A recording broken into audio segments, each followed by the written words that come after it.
말씀 요한복음이죠. 요한복음 9장 1절입니다.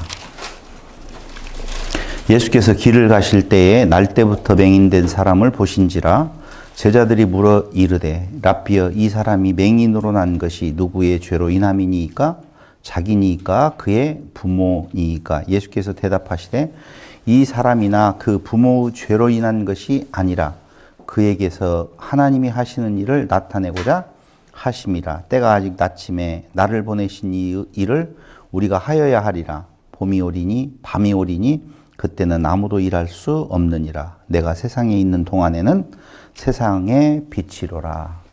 아멘. 어저께 여러분 아시다시피 전주에 세미나가 있었습니다. 전도서 강론 2강의로 잘 마쳤습니다. 끝나고 오면서 오늘 이제 같이 모임이 있잖아요. 괜히 기분이 좋더라고요. 예전 같으면은 오늘은 안 모이는 날이잖아요. 근데 보고 싶은 얼굴도 있고, 아, 그래, 좋다 하고 올라오면서 내일 강론에 대해서 내가 예전에 강론을 어떻게 해놨을까 하고 들었어요. 요한복음 예전 강론을. 참 애썼다라는 생각이 제가 들어가는 거예요.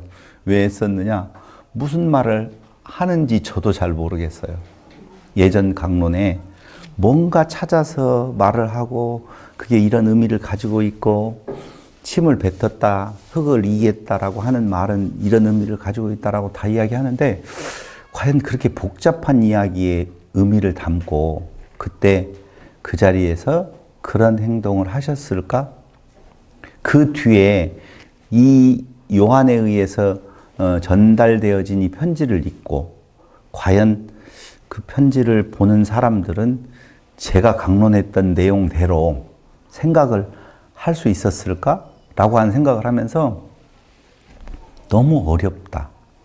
성경이 이렇게 어렵게 풀어놓으면 성도들이 도대체 진리를 알아가는 데 있어서 방향성을 제대로 잡지 못하고 오히려 더 헤맬 수도 있겠다라고 하는 생각을 가지면서 내일은 그냥 간단하게 예수님이 직접 그 자리에서 말씀하신 것 같고 그냥 그대로 느껴지는 것만큼만 보아도 충분히 되지 않을까라고 하는 생각을 갖고 처음으로 교재를 안 만들어 봤어요. 이걸 안 가지고 나오려다가 너무 성의 없다고 할까봐 그냥 지난주 것을 가지고 와서 아니요, 성의 있어요. 제가 다.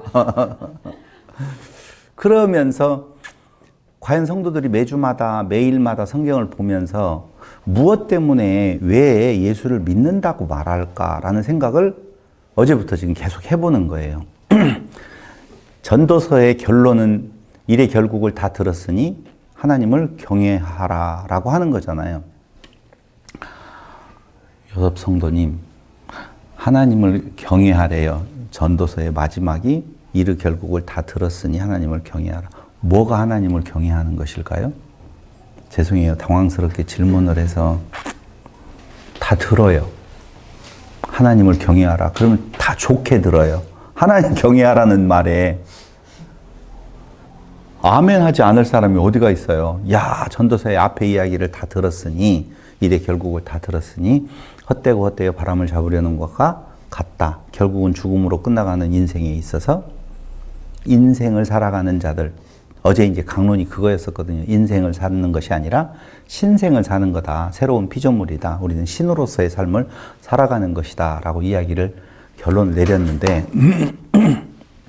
그렇다면 하나님을 경외하는 삶은 도대체 무엇일까? 궁금하잖아요. 안 궁금해요? 그냥 하나님을 경외하고 사는 거야. 그 말을 소리로 듣고 나가면서 오늘도 부모도 당당하게 하나님을 경외하면서 산다. 그런데 살아간 사람들의 발자취를 따라가 보니까 믿음의 선진들의 발자취를 따라가 보니까 대표적인 인물 하나를 꼽으라면 바울을 꼽을 거 아니에요. 그럼 바울의 삶이 특별한 거 있었나요? 없잖아요. 복음을 전하면서 저 만나는 사람들에게 매여있지 말고 자유롭게 살아라 라고 하는 내용을 전도했단 말이에요. 근데 우리는 지금까지 신앙생활 하면서 아니 조항은 아니라고 했으니까 율법적인 개념은 아니라고 했으니까 그럼 자유롭게 된 자들의 사는 삶의 현장은 도대체 무엇이야? 어떻게 살아가는 거야? 야, 어떻게라고 말하는 것은 율법주의야. 이렇게 이야기를 하면서 계속 주장을 하면 욕먹을 것 같으니까 아는 채, 아는 걸로 그냥 하고 넘어가 버리는 경우가 너무 많더라는 거지. 그래서 어제는 전도서를 하면서 제가 조금 무리하다시피 이웃사랑이다라고 말을 해버렸어요. 이웃사랑이다. 그럼 이웃사랑이 도대체 어떻게 하는 것이 이웃사랑이냐? 조항 아니다. 조항 아니에요. 무엇을 어떻게 하는 것이 믿음의 그 농도만큼 내게서 나타나는 어떤 모습이 있어요. 그게 이웃사랑이라고 하는 내용에 대한 것이. 근데 그것을 조항으로 말하는 순간 방금 이야기했던 율법주의와 같은 어떤 것을 강조해서 자유로운 데에서 얽매이게 만드는 결과를 가져오게 된다는 것이죠. 전도서를 한번 이제 여러분들이 올라가면 들어보시면 될 거고, 오늘 본론으로 들어가서 요한복음 도대체 9장은 무슨 내용으로 되어 있을까? 쉽게 가야 될 것인가? 어렵게 가야 될 것인가라고 생각을 하면서 어저께 올라오면서 그 강론을 제가 들으면서 너무 어렵게 보았다.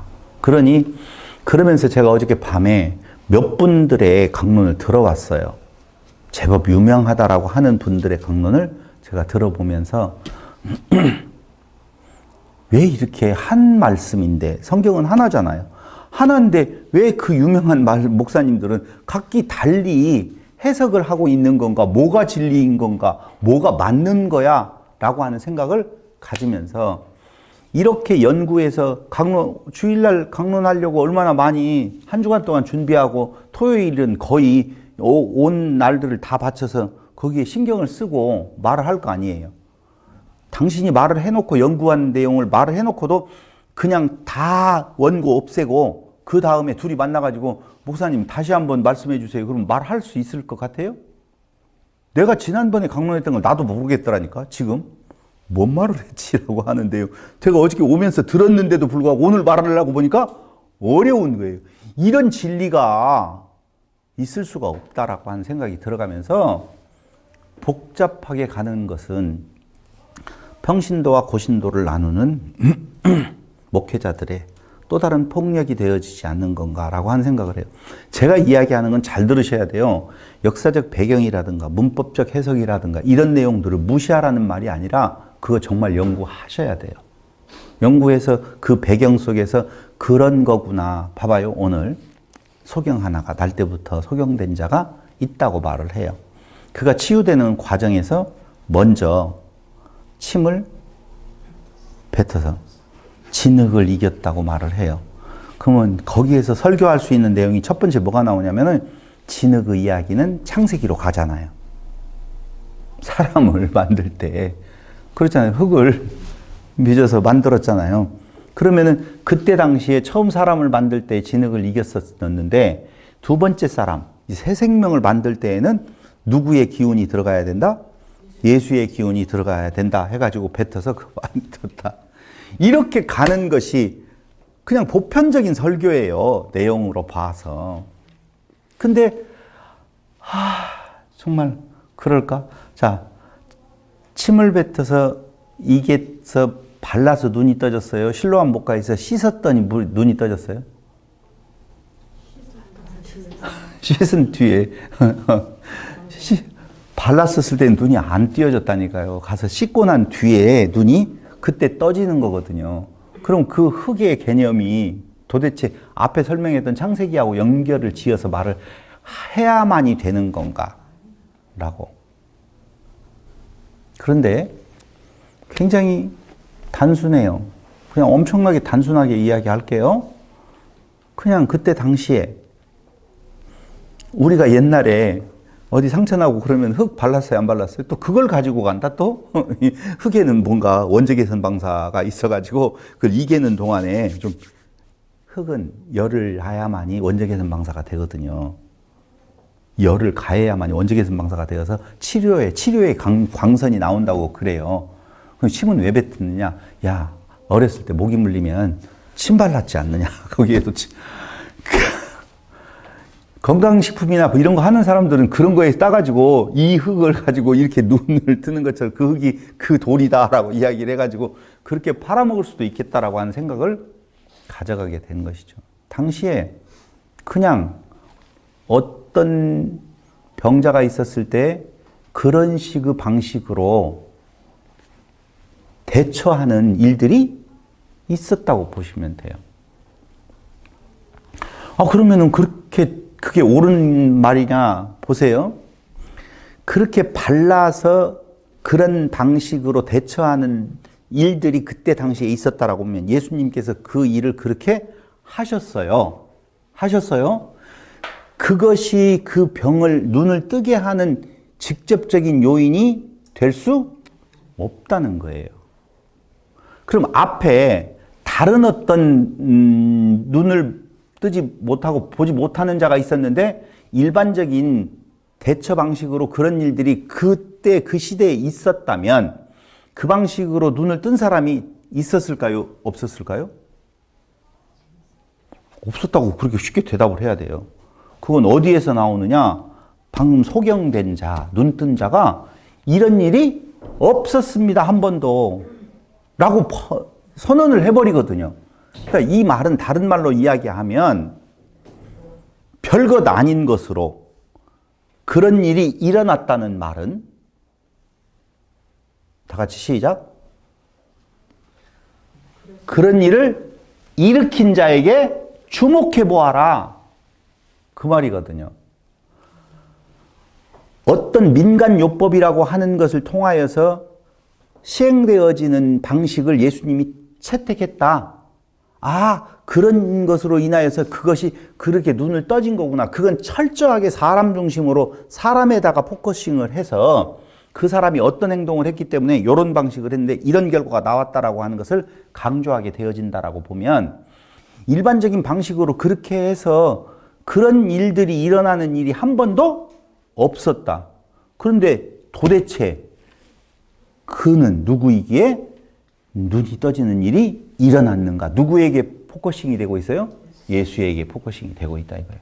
그거 하나 말을 해주려고 오늘 9장에 대한 내용은 그렇게 나오는 거예요. 그건 너무 쉬웠죠? 죄송해요. 너무 쉬워서. 그렇게 어려운 내용이 아닌데도 불구하고 그 노력을 해서 제가 제 강의를 들으면서도 정말 이렇게 노력을 열심히 했을까? 얼마나 뭔가를 새로운 것을 좀 전달해주고 싶어서 이렇게 찾아보고 노력을 했을까라고 하는 생각을 하면서 그렇게 그렇게 강론했던 저도 불쌍하고 그걸 듣고 그러니 클릭수가 얼마나 안 나오겠어요. 잘 어려운데 어떻게 나오겠어요.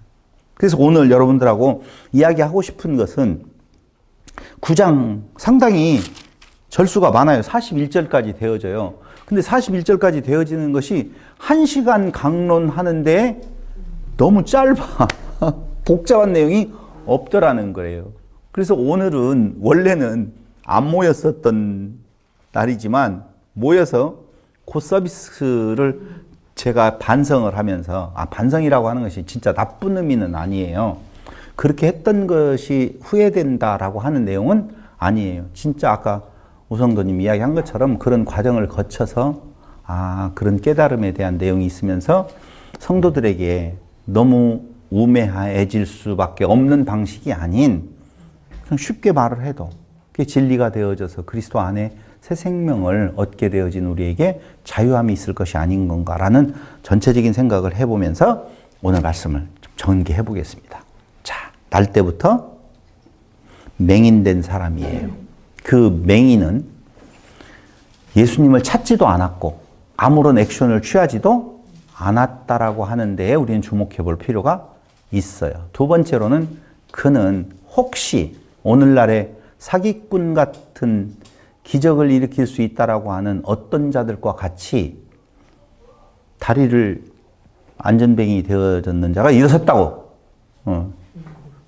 근데 그 사람이 또 다른 집회하는 곳에 가서 나타나가지고 또다시 일어나는 그러한 예전에 있었던 그 부흥 강사들의 그 사기 행각과 같은 것이 아니다라고 하는 것을 확실히 가르쳐 주기 위하여서 그는 날 때부터 소경된 자라고 나오고 있어요. 근데 그것을 의심해요. 바리새인들과 서기관들은 아니야, 그럴 리가 없어.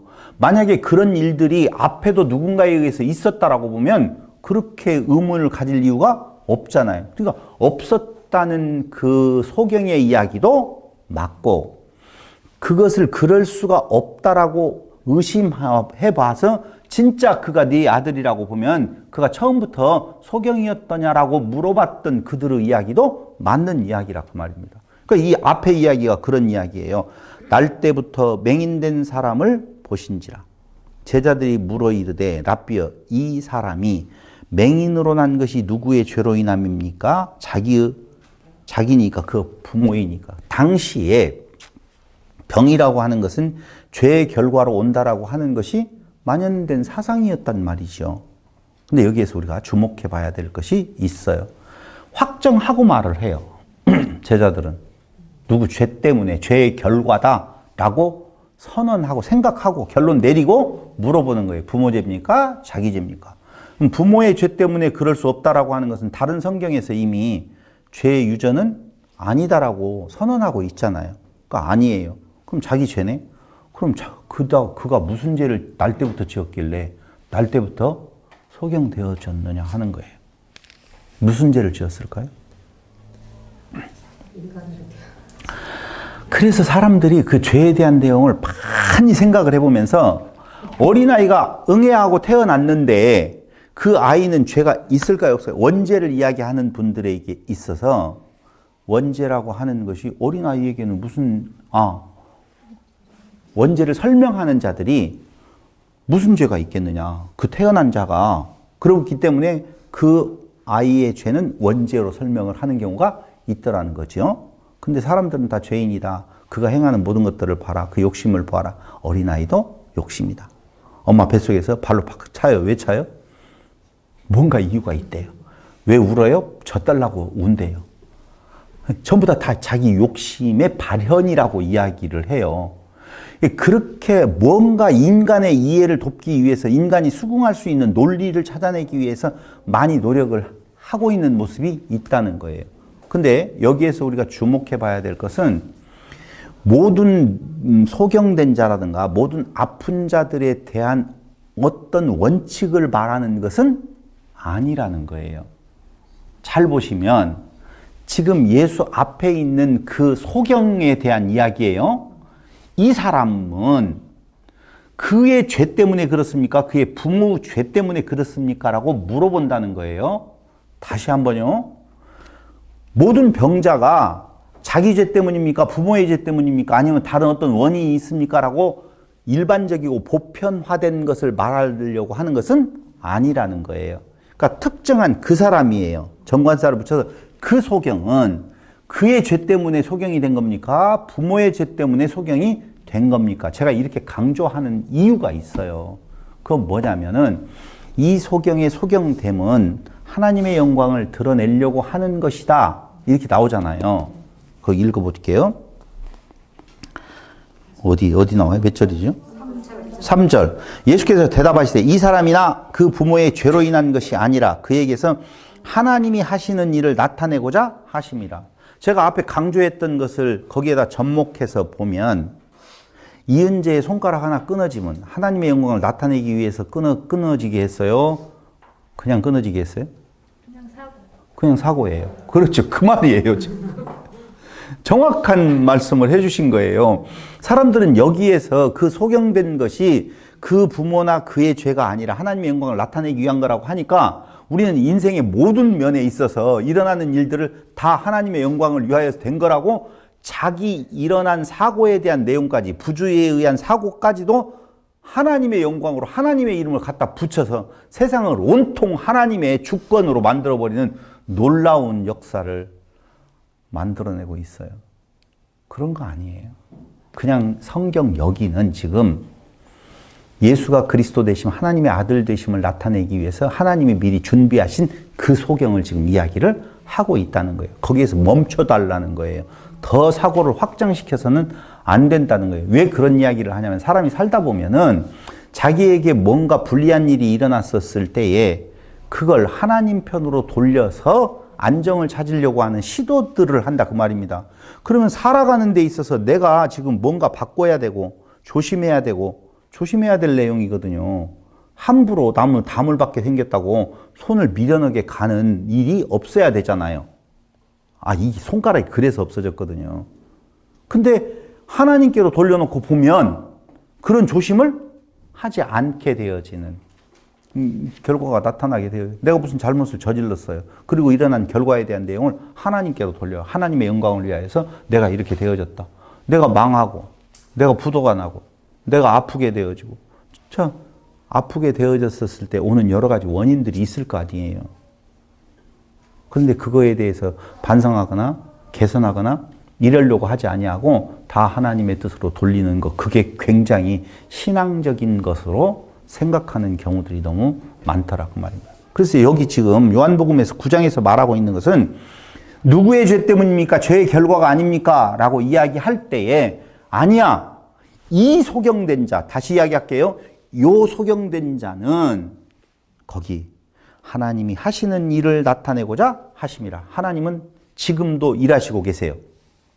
하나님은 지금도 일하시고 계시는데 그 하나님의 일하심은 당신의 아들 예수가 그리스도 되심을 증거하는 일에 온 힘을 다 쓰고 있다 그 말입니다. 온 힘을 다 쓰고 있다는 거예요.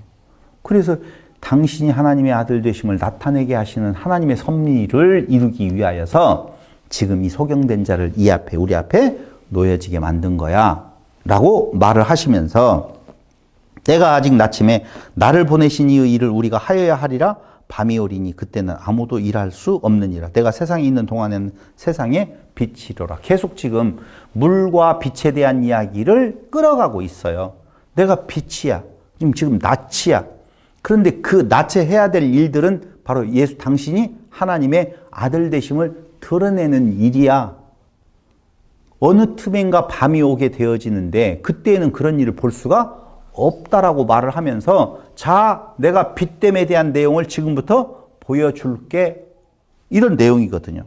이 말씀을 하시고 땅에 침을 뱉어 진흙을 이겨 그의 눈에 바르시고 이르시되 실로암 못에 가서 씻으라 하시니 실로암은 번역하면 보냄을 받았다는 뜻이라. 굳이 이렇게 설명을 실로암의 뜻을 번역한 내용은 보냄을 받아서 지 스스로가 간 것이 아닌 그런 의미를 두고 이야기하는 거예요. 몇 년 된 병자였었죠? 38년 된 병자. 그는 그가 스스로 뛰어들고 싶었지만 뛰어들 수가 없었다고 말을 하잖아요. 여기에서는 그가 어딘 줄을 어떻게 알고 뭘 찾아가요? 찾아갈 수 없는 내용이거든요. 근데 보냄을 받고 갔다라고 하는 보내신 자가 예수 당신이다라고 하는 의미를 가지고 있는 거예요. 또 여기에서 또 끄집어내면 설교를 끄집어내면 여러분들도 이제는 보냄을 받은 자입니다. 가서 전하세요. 라고 하는 것을 또 끄집어내는데 그때 당시에 예수께서 그 생각을 하고 여기 실로암 못에 가서 씻으라고 말을 했겠느냐 그 말입니다. 그럼 처음부터 말씀드렸던 것처럼 그 진흙, 침을 뱉어서 진흙을 이겨서 바른 그냥 흙을 갖다 바르면 안 붙잖아요. 어디 물이 없었으니까 그냥 뱉어서 더럽게 왜 그런 거 생각하지 마시고 그냥 그때 당시에는 그런 민간요법이라고 하는 개념 정도로서 그런 일들이 일상에 있었다라고 보시면 돼요. 그렇게 그 일을 그대로 지금 이야기를 하고 있는 것은 아까 이야기한 대로 도대체 소경이 눈을 뜨게 되어질 수 있는 조건이 하나도 없는 일이라는 거예요. 그런데 왜 그런 일이 일어났을까라고 생각을 해야 된다는 말입니다. 지금 요한이 노리고 있는 것은 딱 그거예요. 도대체 인간의 과학이나 생각으로는 있을 수 없는 일, 그전에는 그렇게 무슨 일을 했어도 모기 물린 데에 침 바르면 좋아져요, 안 좋아져요? 그래서 침을 연구한다니까? 어떤 사람이 우리 어렸었을 때 상처가 나면 칼에 베이면 뭘 발랐어요? 된장이나 흙을 발랐잖아요.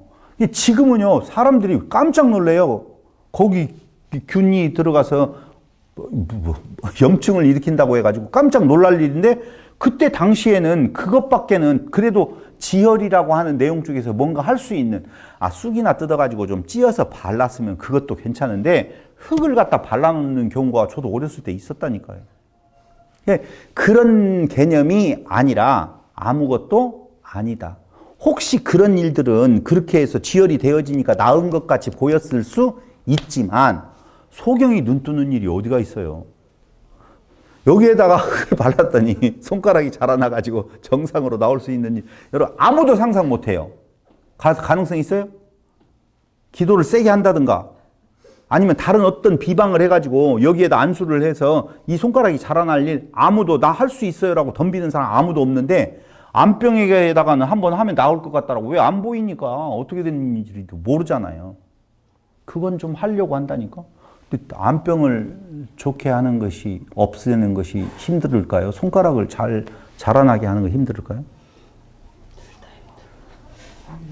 아니 손가락은요 이게 힘들어요? 의사들도 해요. 뭔가를 갖다가 붙여놔요. 그걸 아무 조처를 안 하고 붙이는 거나 조처를 해서 붙이는 거나 붙이는 거 자라나게 할 수 있다니까요. 근데 암은 쉽게 할 수 없는 내용인데 암은 잘났게 기도로. 근데 손가락은 자라게 하는 사람 한 명도 못 봤어요. 제가 그렇게 어려운지도 않은 일을 의사들도 하는 일을 그렇다는 것이죠. 여기에서는요 그런 방식으로 소경의 눈을 뜰 수 있는 사람은 없다는 거예요. 그걸 보여주는 거예요. 그래서 예수는 정말 말도 안 되는 일을 행하셨다 이렇게 지금 이야기를 해야지 맞는데 그 흙이 전체는 창세기로부터 가가지고 이렇게 끄집어내 오는데 너무 제가 어려웠어요. 제 예전의 강론을 한번 들어보시기를 바라겠습니다. 연구한 결과니까.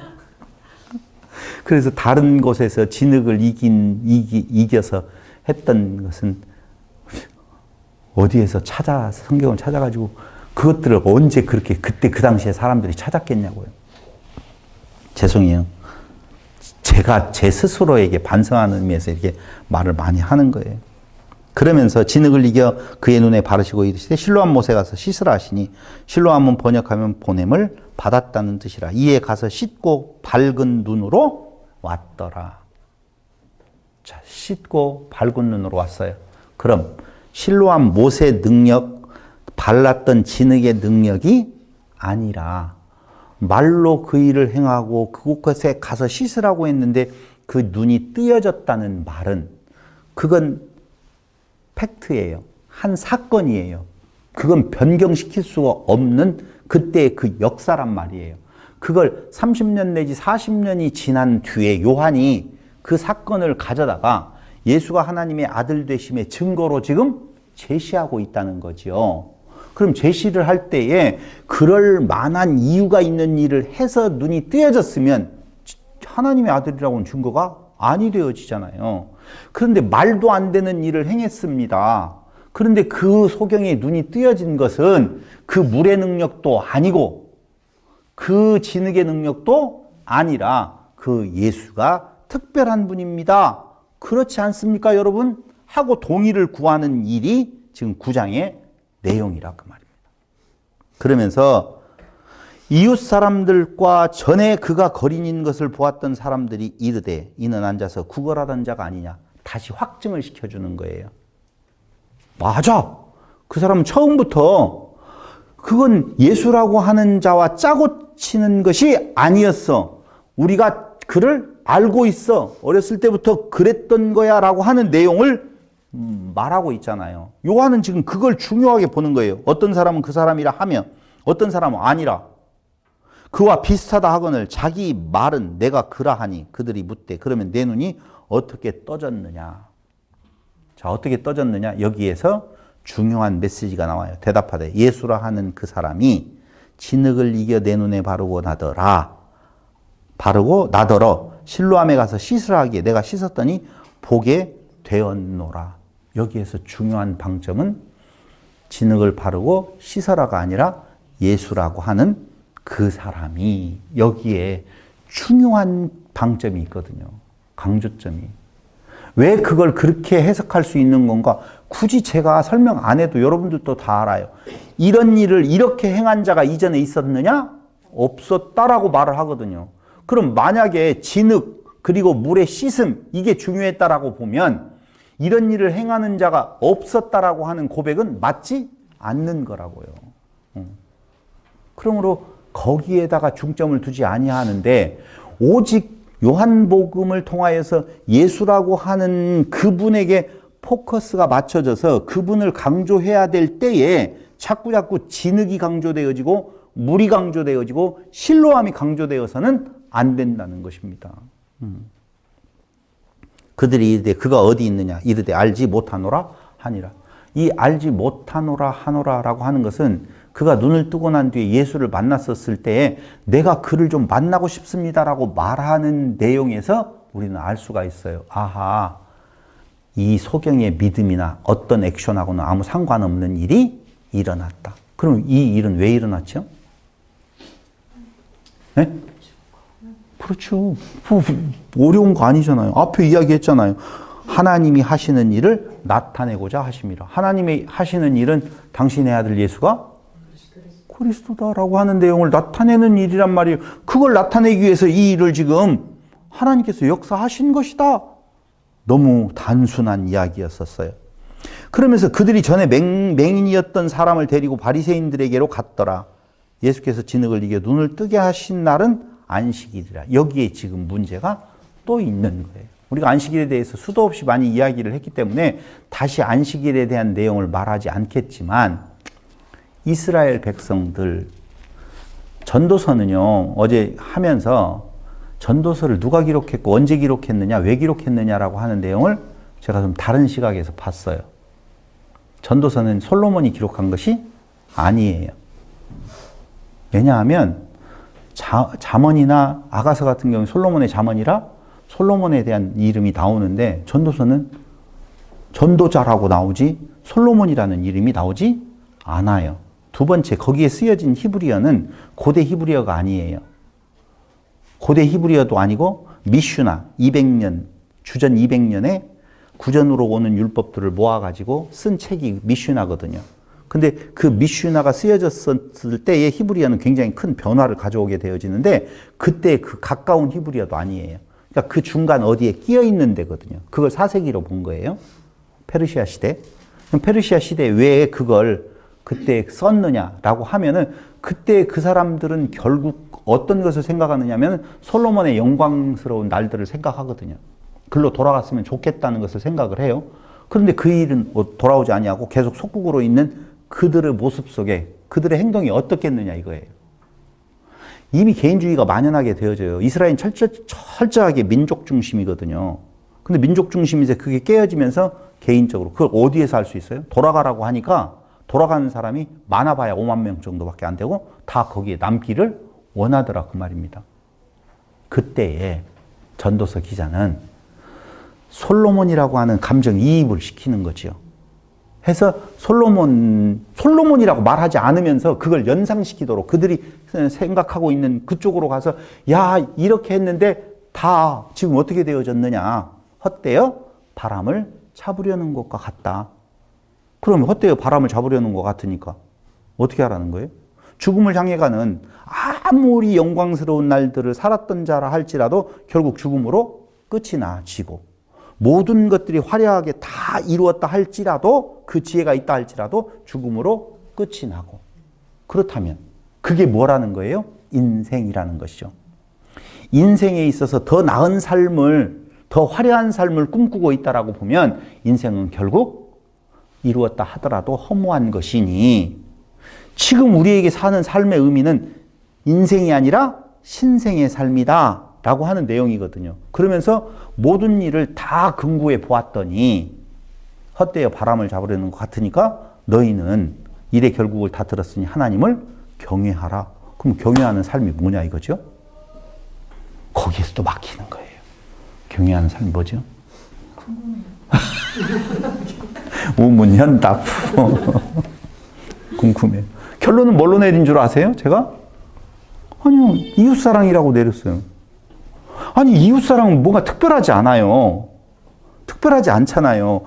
사람은 훈련이 뭐가 되어 있냐면 1 이렇게, 2 이렇게, 3 이렇게 살으라고 하는 것이 나와야 되는데 아무리 보아도 이렇게 저렇게 사는 삶이 특별히 세상 인생을 살아가는 자와 신생을 살아가는 자의 현장이 다를 것 같지 않더라 그 말이에요.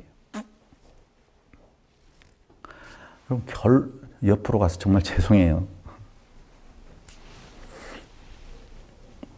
살다 보면은요, 주위의 사람들이 자꾸 사라져가요. 죽음을 앞둔 사람에게 공포심이 뭐가 있냐? 왜 죽음을 그렇게 두려워하는 건가? 1번, 통증 때문에 그렇대요.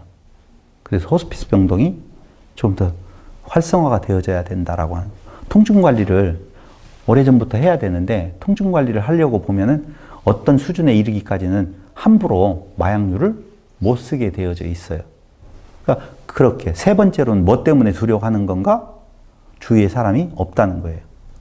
지금 임종을 앞두고 있는 자에게 가서 왜 그렇게 됐어? 안 된다는 거죠. 왜 안 돼요? 불안하잖아요. 지금 주위에 죽어갈 때 아무도 없이 쓸쓸함이 굉장히 고통스럽고 공포스럽다라고 이야기를 하거든요. 그럼 보세요. 믿음 안에 있는, 믿는 것과 아는 것이 하나 된 같은 방향성을 바라보고 가는, 제가 강론하면서 우영주 성도님의 이야기를 한 번에, 끝나고 이야기했나? 계속 돈 버는 일을 할 것이냐라고 물어봐서. 그러고 싶은 생각이 진짜 없다는 거예요. 저 없어요. 돈 버는, 이번에 베트남에 무슨 사업건이 있어가지고 사업 설명을 해야 되는데, 제가 거기 가서 그 일을 해야만이 된다는 거예요. 그럼 베트남에 가면 여기는 어떻게 하라고?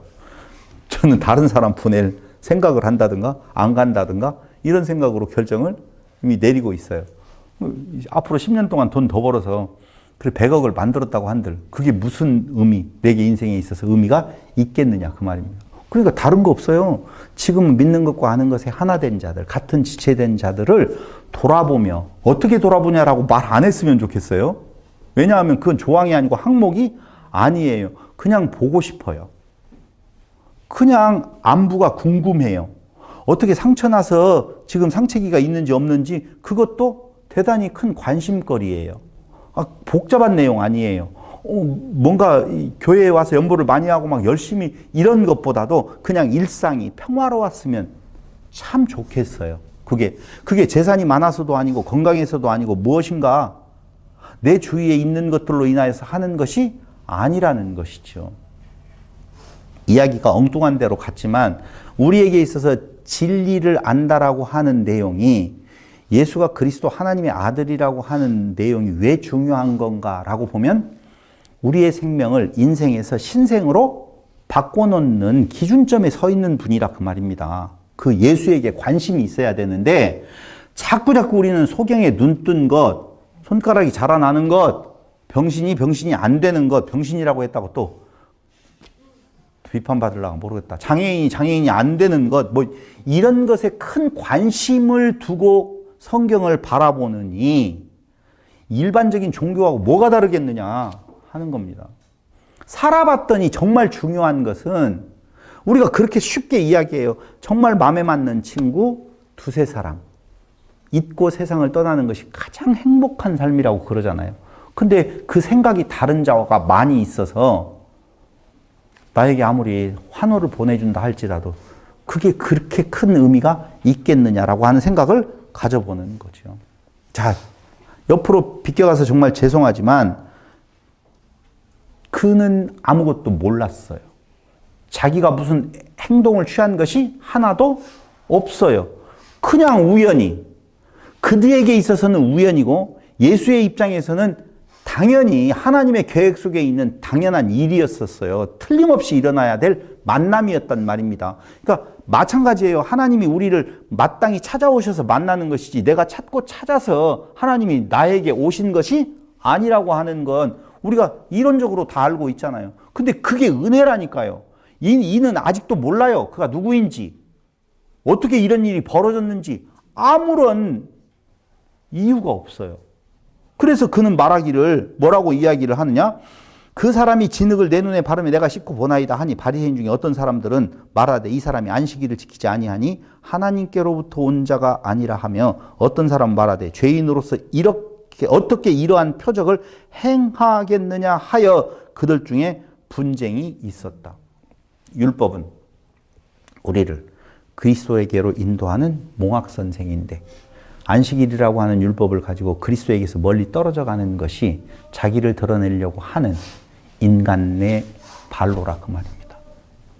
그래서 오히려 그 자기의 모습을 보고 자기를 부인하고 그리스도에게로 가라고 주신 그 율법이 도리어 그들에게 있어서는 그들을 어둡게 만드는 결과를 가져오게 되어서 안식일에 그 일을 행했던 예수, 그를 정죄하는 자의 자리에 쓸 수밖에 없어요. 그러니까 끝없이 자기의 의를 자랑하려고 하고 있고 자기 의를 나타내고 싶은 자는 그리스도에게서, 그래서 마지막에 예수님께서 뭐라고 말해요? 차라리 소경이었다면 좋았을 텐데 본다고 하니 도리어 그게 죄가 된다라고 하는 내용은 성경에서 예수님께서 말하셨던 내용의 그 근저를 이루고 있는 논리라 그 말입니다. 그래서 어떻게 이러한 표적을 행하겠느냐 하여 그들 중에 분쟁이 있었다라고 말합니다. 그러니까 그 반대편에 서 있는 자들도 역시 무엇을 보았다는 거예요? 그 행하시는 표적, 이적을 보았다는 것이죠. 자, 두 방향성으로 갈라졌습니다. 이에 맹인되었던 자에게 다시 묻되 그 사람이 내 눈을 뜨게 하였으니 너는 그를 어떠한 사람이라 하느냐? 대답하되 선지자니이다. 아직까지 그는 예수를 하나님의 아들 그리스도로 믿거나 보거나 고백하지 아니하는 상태예요. 그런데 그가 눈이 떠졌어요. 그러니 사람의 은은 하나도 거기에 들어갈 여지가 없다는 것이죠. 이렇게 말을 하면 뭐가 떠올라야 돼요? 눈빛을 보니까 안 떠오른다. 막혔다 이런 생각이 들어요.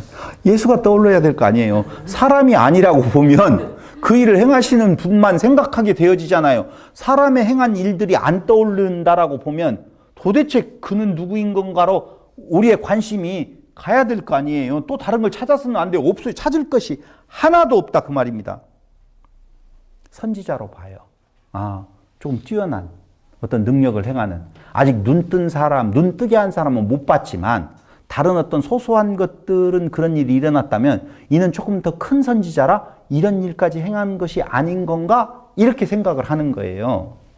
그러면서 유대인들이 그가 맹인으로 있다가 보게 된 것을 믿지 아니하고 그 부모를 불러 물어보는 것이죠. 야, 맹인이 낫다 하는 너희 아들이냐? 그러면 지금 어떻게 해서 보느냐? 확인해 보는 것이죠.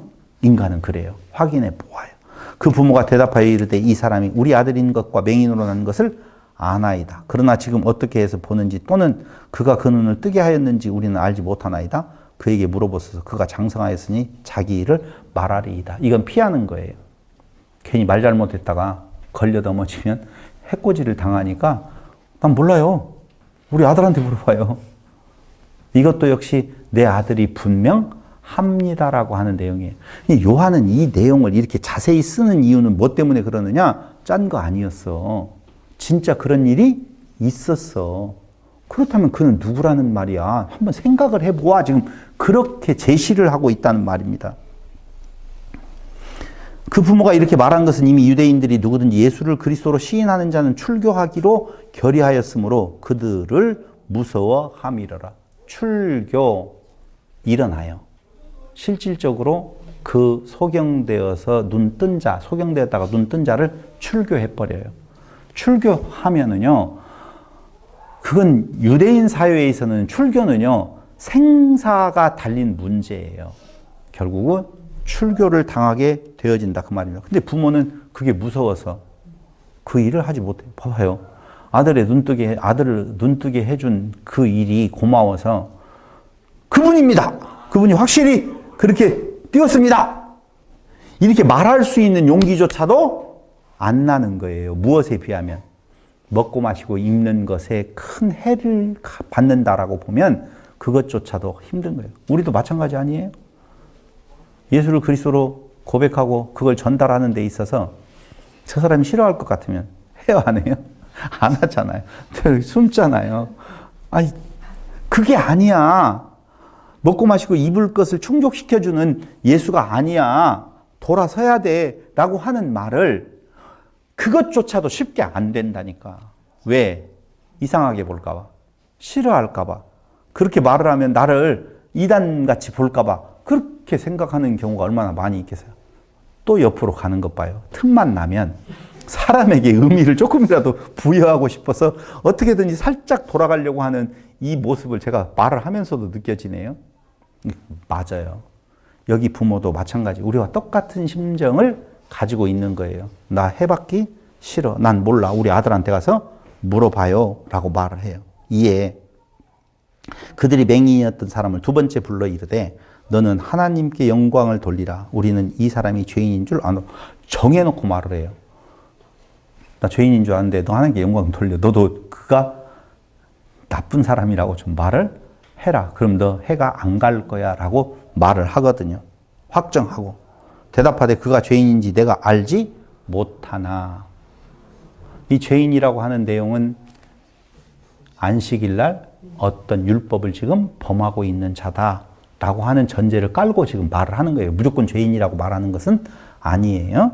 그러면서 못하나 한 가지 아는 것은 내가 맹인으로 있다가 지금 보는 그것이니이다. 있는 사실을 그대로 말할 뿐이에요. 겁먹었어요? 담대했어요? 아니요. 겁먹었어요. 겁먹었기 때문에 네가 그가 누구야? 라고 할 때 그는 분명히 그런 일을 행하는 것으로 보아서 보통 사람이 아니라 하나님이나 하나님의 아들쯤 됩니다라고 말을 하면 좋겠는데 그렇지 않아요. 약간 뒤로 빼. 제가 이 말을 드리는 이유는 요한이 그때의 상황을 그렇게 자세히 지금 말해주고 있는 내용은 그 소경에게서 어떤 원인을 찾지 말아라 그 말이에요. 그 소경에게서 눈을 돌려서 그 일을 행하셨던 그분을 보아라. 지금 그 내용을 이렇게 써가고 있는 거예요. 그들이 이르되 그 사람이 내게 무엇을 하였느냐? 어떻게 내 눈을 뜨게 하였느냐? 대답하되 내가 이미 일렀어도 내가 말했잖아.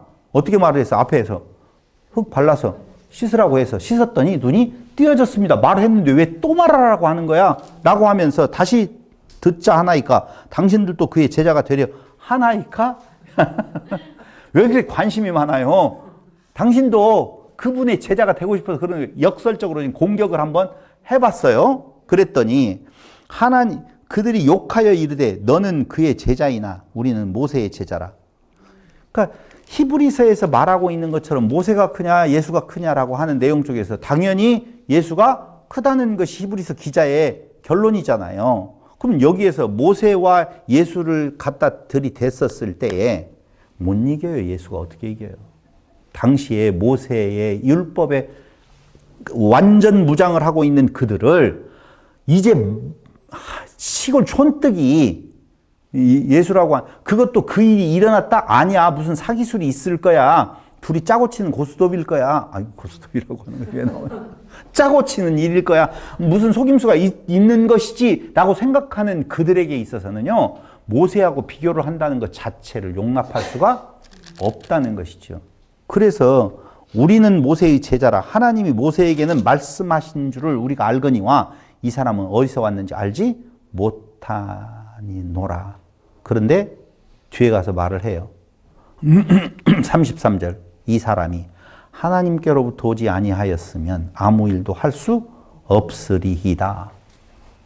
자, 이것이 예수님이 하나님의 아들됨의 표적인데 오늘날 암병을 낫게 하고 안진뱅이를 일으키고 소경의 눈을 뜨게 하고 죽은 자를 살릴 수 있다고 말하는 그들은 도대체 누구예요? 사기꾼인가요? 제가 신학교 다닐 때 그랬단 말이에요. 오늘날에도 그런 일들이 일어난다라고 하는 우리 신학생 동료들이 있어요. 성경을 공부하면서 오늘날에도 이런 일이 일어난다. 전도사님은 그걸 믿습니까? 나한테 물어보길래 안 믿어요. 그래서 그랬더니 깜짝 놀라죠. 보통은 당연히 어떻게 해요? 하나님의 능력으로 그런 일이 일어날 수 있습니다가 맞잖아요. 그럼 전도사님들 잘 들어보세요. 그 어려운 일, 죽은 자를 살리고 암병을 낫게 하고 안진병을 일으키고 이렇게 하지 말고 요거 하나 기르기로 합시다. 그랬더니 하는 이야기가 뭐라고 이야기하냐면 그건 하나님의 내마, 하나님의 말씀이 임해야만이 그런 일이 일어난다는 거예요. 그리고 믿음하고 상관이 있다는 거예요. 아니, 성경에서는 믿음하고 상관없이 소경이 눈뜨게 되어지고 모든 일들이 예수의 앞에서 일어나는 일은 그 상대자의 믿음과 상관없이 일어났었는데 왜 내 이 손가락은 믿음하고 연관이 되어져야 됩니까? 그랬더니 내마가 떨어져야 된대요. 아, 그래요? 그럼 내가 믿음이 없고 나에게는 그런 내마가 없으면 두 가지. 한국 교회의 전도사들 중에나 목사님들 중에 손가락이 끊어진 사람들 다 모아. 그리고 그 능력이 있다라고 하는 전도사 목사들을 다 모아. 그래가지고 거기에서 모든 사람이 손가락을 다 앞에다 대놓고 모든 목사님 능력 있다는 분들이 다 기도를 해. 뭐 하나라도 자라나야 될 거 아니에요. 저 그래서 찍혀가지고요. 노예에서 소환당했잖아요. 신학교에서 무슨 말을 해가지고 그 분쟁을 일으켰냐라고 해가지고 노예에서 불려고. 아니 제가 그렇게 이야기를 했을 뿐입니다. 아니 그런 능력이 보여진 제가 진짜 모여가지고 제 손가락이 자라나면 그걸 믿었겠어요? 안 믿었겠어요?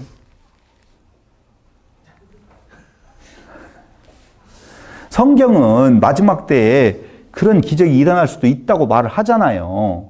왜? 유혹하기 위하여서. 이게 보고 뭔가를 믿으려고 하고 사람에게서 일어나는 어떠한 특별한 현상을 그걸 하나님의 능력이라고 생각하고 싶은 사람들이 너무 많다는 거예요. 우리의 뇌는 조금만 밖에는 개발이 안 되어졌기 때문에 그 숨어있는 영역까지를 가보면 별별 능력들이 다 있다는 것이죠. 근데 그걸 하나님하고 연관시켜서는 안 되는 것이죠. 그러니까 저는 손가락 자라나는 거하고 아무 상관없어요.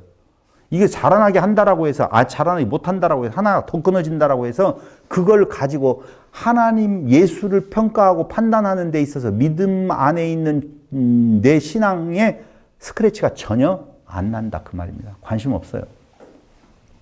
근데 오늘날 여기 그렇게 지금 관심이 있는 거예요. 하나님께로부터 오지 아니하였으면 아무 일도 할 수 없으리이다. 그럼 그런 일들이 그 전에도 그 이후에도 없었다는 말이 맞아요. 근데 있었지요. 언제요? 예수님 승천하시고 난 뒤에 제자들에게 말씀이 완성이 되기 전까지, 메시지를 말씀으로 증거되기 전까지 임시적으로 잠시 잠깐 동안 그 제자들에게서 나오는 그런 표적이, 그리스도에 있는 표적이 나타났던 때가 있을 뿐이지 지금은 그런 표적으로 우리에게 믿음을 주시는 일은 없다고 보셔야 돼요. 왜 이렇게 믿음이 없냐? 그 사람이 대답하여 이르시되 이상하다.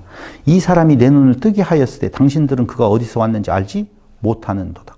하나님이 죄인의 말을 듣지 아니하시고 경건하여 그의 뜻대로 행하는 자의 말은 들으시는 줄을 우리가 아나이다. 이것도 그 사람의 신앙 고백이에요. 그 사람이 가지고 있었던 신앙의 개념이라고요. 이런 이야기들의 내용을 정형화시켜서 모든 자에게 적용하면 안 돼요. 그러니까 지금 예수는 누구인 건가에 대한 내용을 설명을 하면서 너희들이 그가 죄인이라고 말한다라고 보면 어떻게 하나님께서 그 죄인으로 그런 일을 행하게 하셨겠느냐라고 하는 논리를 이야기하는 것이지 진리를 이야기하는 거 아니라고요. 논리를 이야기하는 거예요.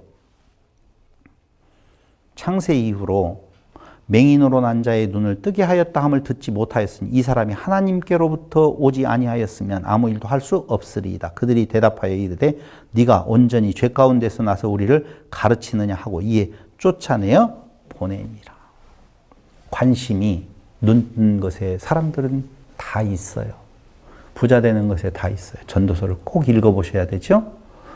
했는데 모든 것을 다 금구해 보았는데 일의 결국을 보았더니 결국 죽음이라고 하는 것에서 아무 힘도 쓰지 못하고 다 끝나더라 라고 하는 내용이에요.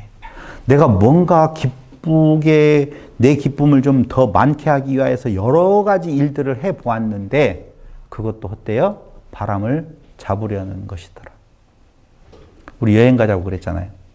이번에 가게 됐어요. 25일 날 1박 2일로 25, 26일 날 벌써 잡았어요. 전주는 그렇게 빨라요. 벌써 휴양림인가 어딘가를 잡았어요. 6인용인가? 있어요. 이제 광고 해드릴게요. 좋대요. 아무리 좋은 곳을 여행을 해서 가더라도 2번 가면 실증나요. 실증나지 아니하는 것은 뭐가 실증나지 아니할 것 같아요? 죄송해요. 이거 사적인 이야기인 것 같아서. 누구하고 가느냐가 실증나지 않아. 누구하고 무슨 여행을 하느냐가 중요하지. 거기에 그 장소에 가서 그게 좋다라고 그것만 쳐다보고 있다고요? 2번 가면 발걸음이 빨라진다니까. 그렇게 아름다운 캐나다의 산천, 로키 산맥을 제가 몇 번 갔는데 처음에 가서 좋다 하는데 2번 갔었을 땐 좋구만. 3번 갔을 땐 빨리 가자야.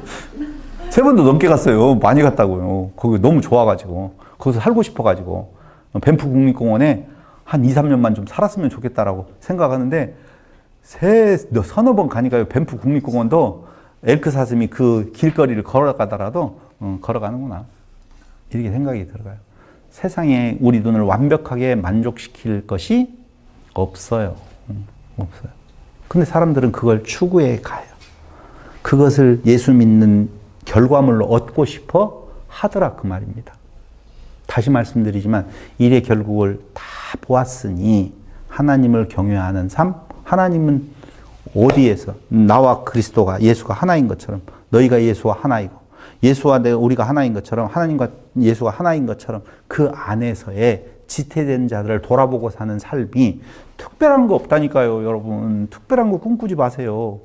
그냥 일상에서 차 한잔 마시고 같이 나누고 말씀으로 그리스도의 은혜를 나누는 거 그게 아름다운 일들인 줄을 여러분 가면 갈수록 느끼실 수 있을 거라고 생각을 해봅니다. 쫓겨나 버렸습니다.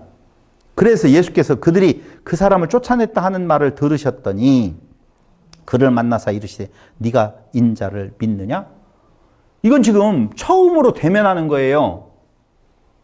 예수를 만났었지만 그가 그인 줄을 알지를 못하고 대면하고 있다는 거예요. 그의 마음속에 궁금함이 생겼어요. 대답하여 이르되 주여 그가 누구시오니까 내가 믿고자 하나이다.